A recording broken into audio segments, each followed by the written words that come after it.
இங்க ஒருத்தர் பார்த்தீங்கன்னா, நம்ம எல்லாத்தையுமே முட்டாளாக்கிக்கிட்டு இருக்காரு. ஒரு மனிதன் வாழ்றதுக்கு ரொம்ப முக்கியமான தேவை அப்படின்னா பணம் தான். ஆனா அந்த பணத்த உண்மையாவும், நேர்மையாவும் சம்பாதிக்கணும். அரபு நாடுகள்ல தான் அளவுக்கு அதிகமான பேரிச்சம்பழம் விளைய வைக்கிறாங்க. இங்க ஒரு அரபி பார்த்தீங்கன்னா, தன்னோட தோட்டத்துல விளைய வச்ச பேரிச்சம்பழத்த நல்லா காய வச்சிருக்காரு. காய வச்சு அத பேக் பண்றாரு.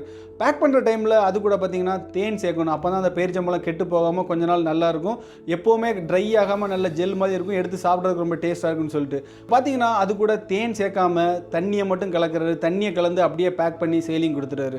உண்மையா சம்பாதிக்கிற பணம் தான் ரொம்ப நாளைக்கு நம்ம கூட இருக்கும். நம்ம பொய்யா வியாபாரம் பண்ணணும், மக்களை ஏமாத்தணும் அப்படின்னு நினைச்சா சீக்கிரமாவே நம்ம மாட்டிக்குவோம்.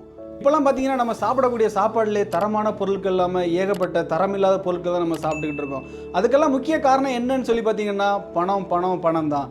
நம்ம ஊரில் கிடைக்காத பணத்தை நாங்கள் வெளிநாட்டில் வேலைக்கு வந்து சம்பாதிக்க வந்திருக்கிறோம். ஆனால் நிறைய பேர் பார்த்தீங்கன்னா, பிஸ்னஸ்ங்கிற முறையில் நம்மளை மாதிரி கஷ்டப்பட்டு சம்பாதிக்கிற பணத்தெல்லாம் சுரண்டிக்கிட்டு இருக்காங்க.